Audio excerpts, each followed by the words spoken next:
Welcome to Badminton Unlimited, your weekly access to badminton action and beyond. This week we speak to wheelchair badminton ace Karen Sutera about her remarkable badminton journey. And we visit Bandung, Indonesia, to find out how a club outside of the country's capital is helping with the nation's badminton ambitions.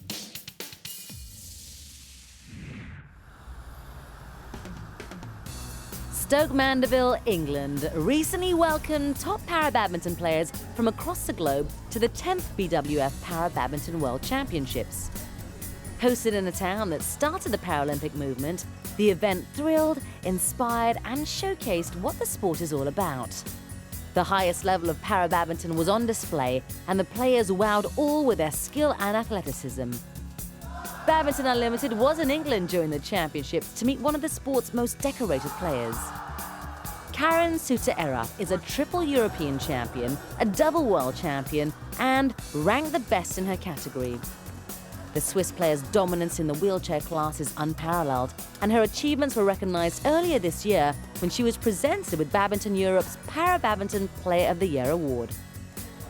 That was really a big honor for me to be elected as the best para-badminton player, and especially because it was the first time that someone in wheelchair or disabled was there, and it was a beautiful evening. I could meet a lot of interesting people, have good conversation, and I really enjoyed.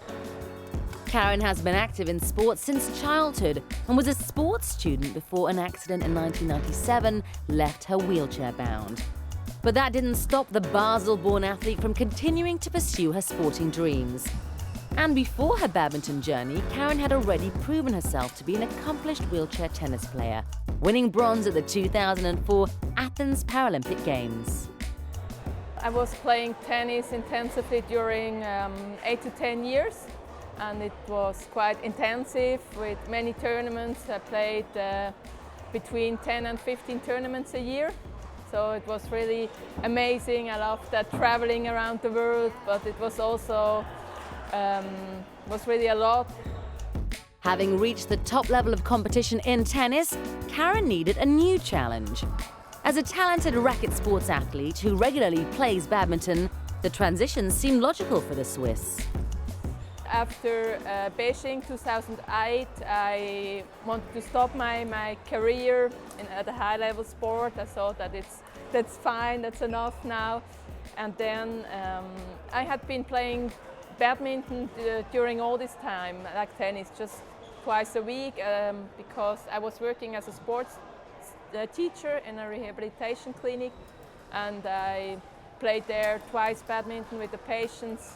Anyway, so I was into that, and then 2010 the European Championship was held in Switzerland, and Sonia, my doubles partner, she asked me to play with her the doubles as it was in Switzerland, and so I started to train for that and played this European Championship, and I liked it so much that I started to compete again. In her international debut at the 2010 European Para-Badminton Championships, Karen and her partner Sonia Hassler won silver in women's doubles. This was not the end of an impressive first foray into international badminton, with the Swiss player also picking up gold in the women's singles. I didn't expect that at all, so that was a big surprise, and I was quite happy about it. The results spurred Karen on, and she has continued to shine on court. With Hassler, she became the 2011 Women's Doubles World Champion and grabbed gold in singles 2 years ago in Germany. Her successes in wheelchair badminton sees the Swiss ace consistently top-ranked in her category. 2 years ago, yeah, that was I think the biggest I can imagine to win a World Championship. I wouldn't have expected this. We were close together, the Korean, the Thai player and me, and so it was really a question of daily form and close points, and I did really well, especially in the final, and I was very happy to win this. And she justified her top billing last year, capturing 3 golds in singles, doubles and mixed at the 2014 European Para-Badminton Championships. Regarded as the queen of wheelchair badminton, Karen was a favourite at the Para-Badminton Worlds in England. But with record participants and facing stiff competition from Asia, the Swiss star only managed to win bronze in women's singles. However, she remains positive as she sees the sport growing and developing in the right direction. I'm really excited. There are so many good players from all over the world. I think that the level increased really tremendously the last years, I would say. And when I've seen how many players are in, for example, in mixed, more than 30 teams, so it will be really amazing. The physical demands of competitive badminton are well documented, and many players call time on their careers in their mid-30s. For Karen to be competing at the highest level at age 44 is truly remarkable, and she has no intention of hanging up her racket just yet. With para-badminton accepted into the 2020 Tokyo Paralympics, the Swiss sensation is inspired to carry on.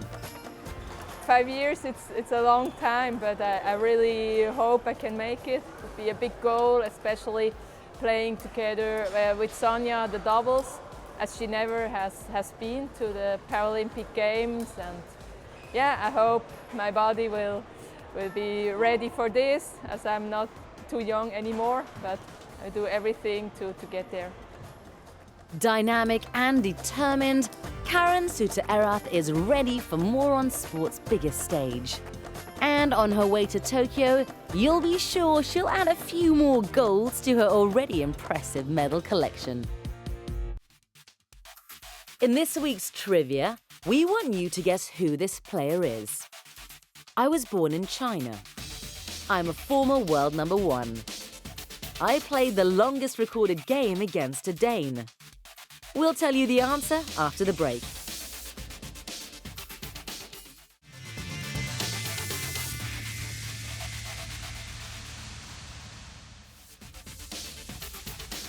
When we return, we check out how club badminton in Bandung is helping the development of the sport in the country.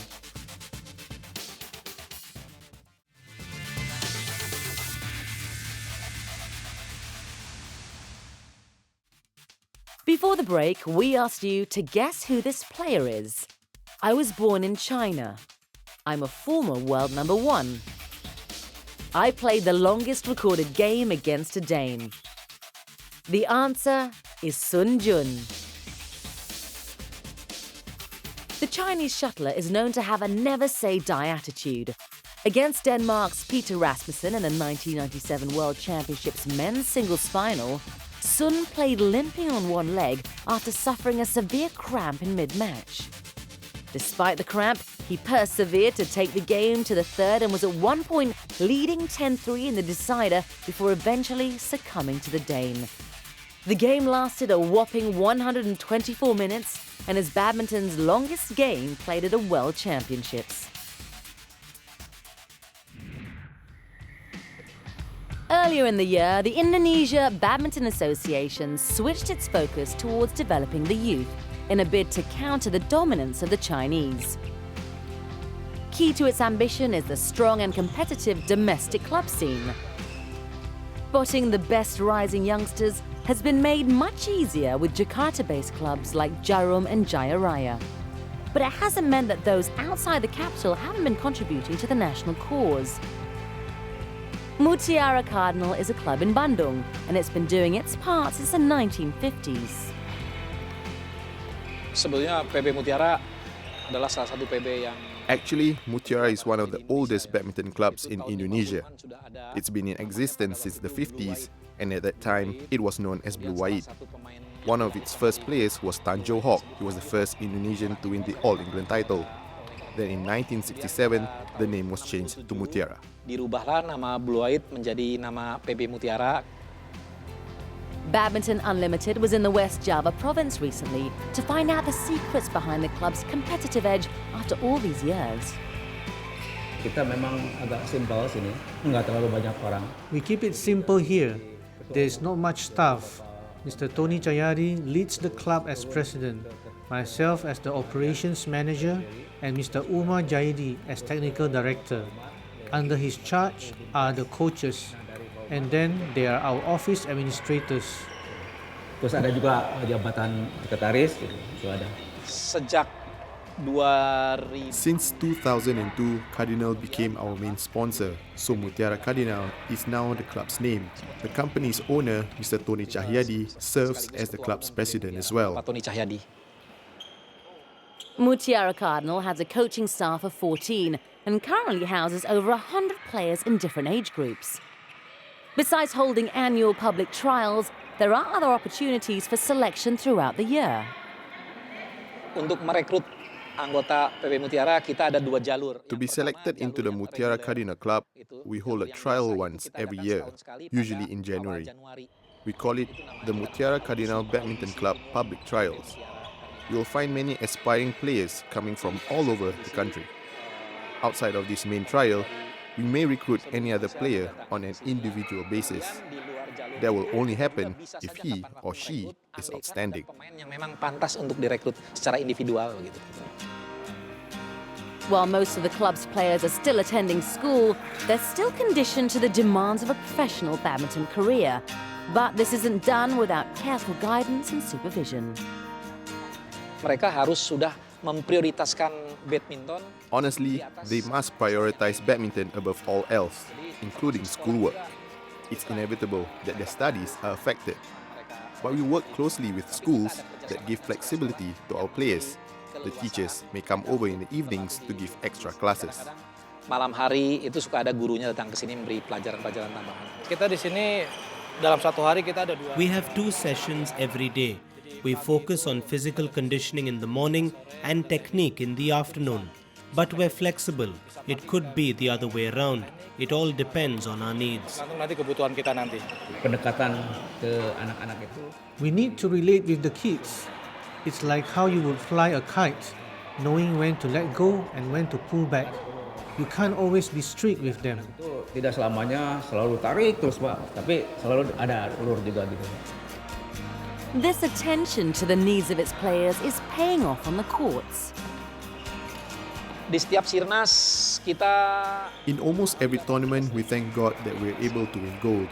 Sometimes we manage to grab 3 or 4 gold medals. At our worst, just 1. Other times, we'd even win more than 5 gold medals. juga pernah lebih dari 5 emas. Kemarin juga habis. I've won 3 tournaments in the national circuit recently, in Jakarta, Bogor, and Central Java. Sama yang terakhir di Sirnas Jawa Tengah. Banyak pemain muda kita yang direkrut ke national team, Pak. A lot of our players are selected into the national team. Currently, there are 14 of them. They are part of the young group there. The oldest we have there is Ricky Karanda, and he's only about 22. The rest are still very young. 22 gitu ya. Yang lainnya masih pemain muda. Bigger ambitions lie ahead, but for Mutiara Cardinal, it's not just a club obsessed about results. Ya, saya kira setiap klub juga pasti mempunyai. Every club has their identity and style with how they develop players. The president has his vision and philosophy for this club, which he never fails to remind all of us. He desires that Mutiara players are not only successful, but possess a good attitude. Yang berprestasi dan santun, 2 variabel itu yang Ketua Umum inginkan, Pak. Saya cuma pengen minta doa-doanya buat semuanya. I hope I can get into the national team and become a top player. Hopefully win a world title in the future as well. Kedepannya nanti. The Mutiara Cardinal way is proving to be a success. As Indonesian badminton continues to navigate its way to the top of the sport, there's no doubt this club will also be doing its bit for the cause.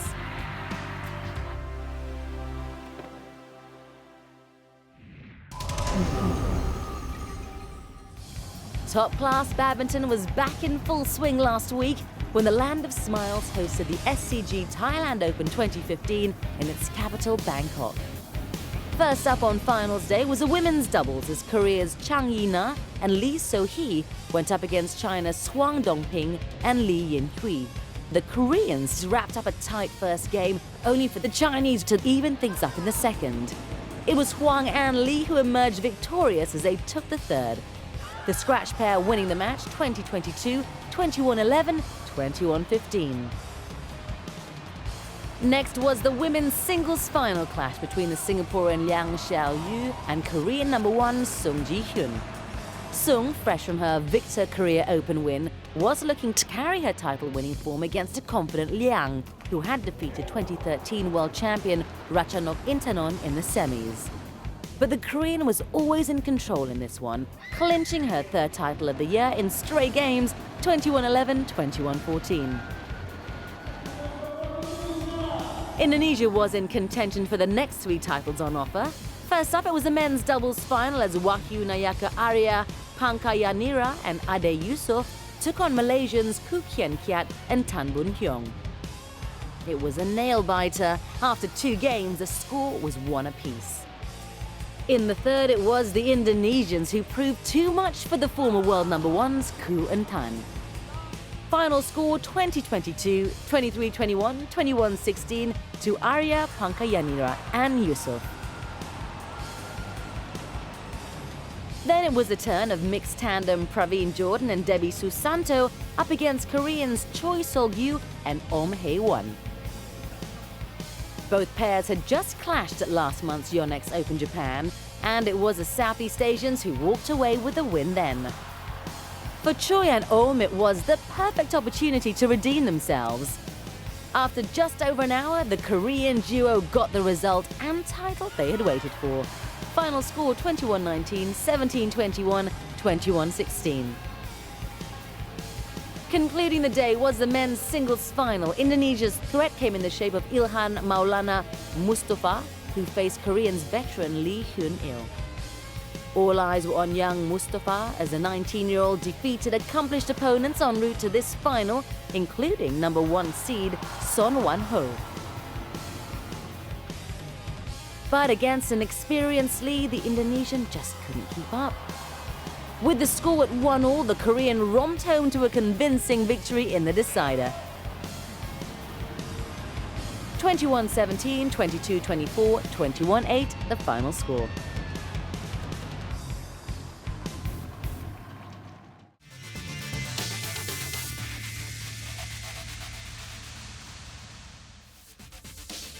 After the break, we sit down with Peru's top mixed doubles pair as they share with us their hopes for badminton in their country.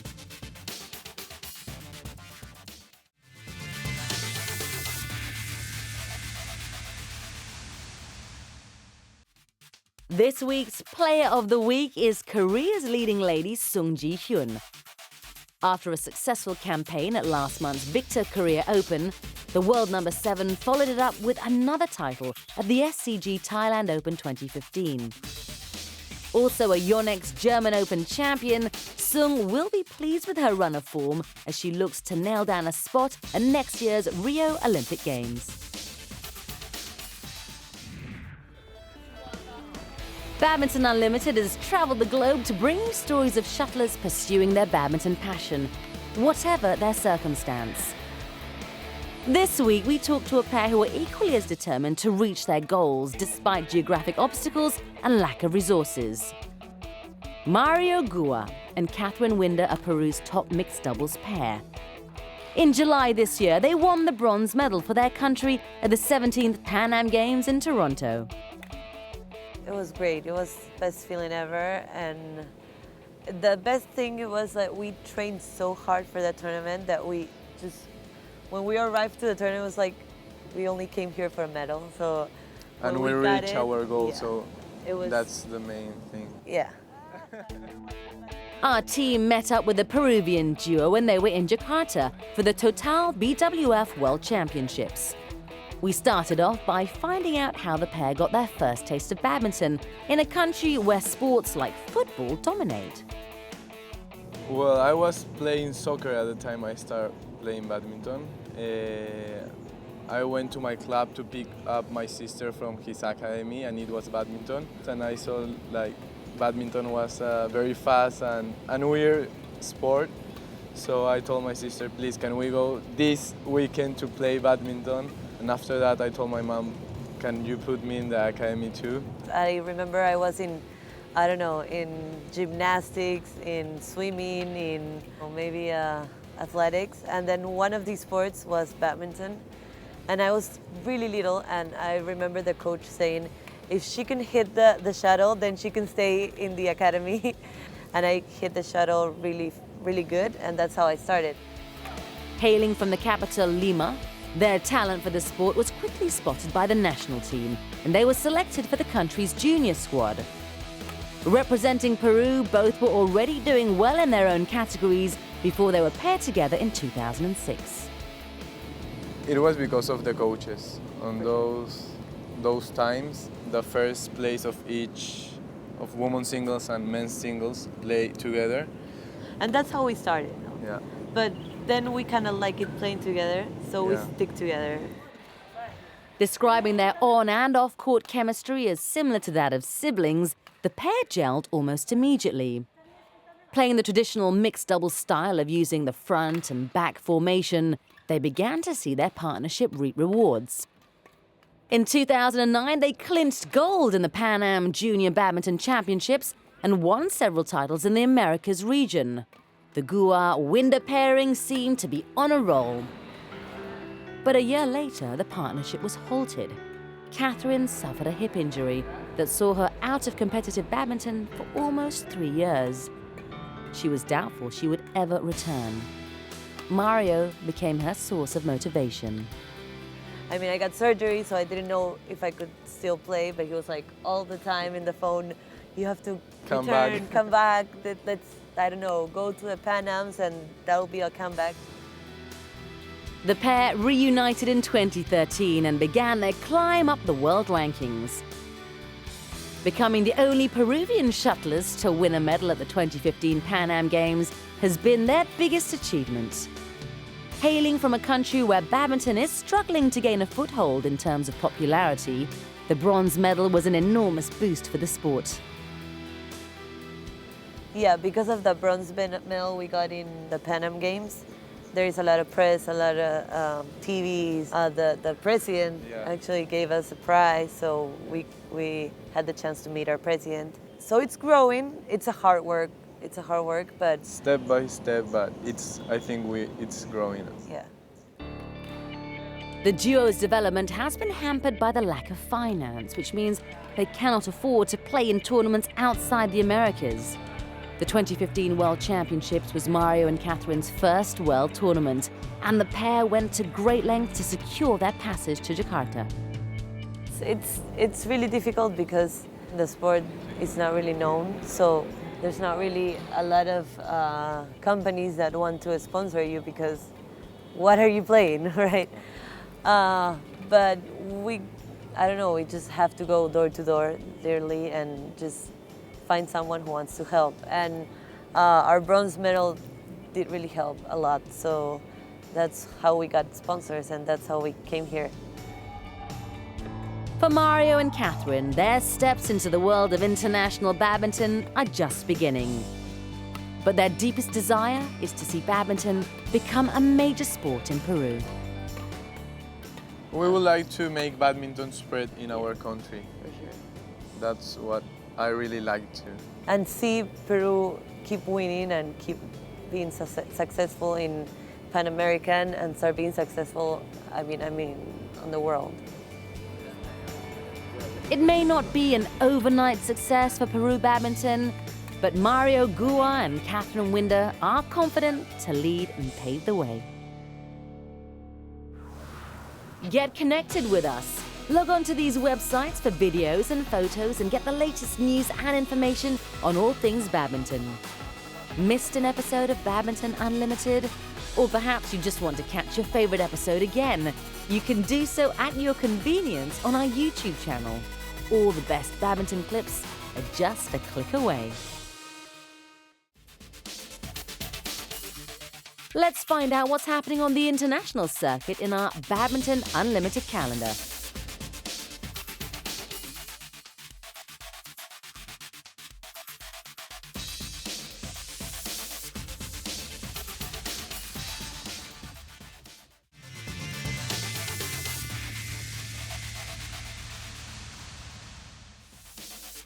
Next week on Badminton Unlimited, we speak to the winners of the Shuttle Time Dubai Club Championships, Team Victor. See you next week.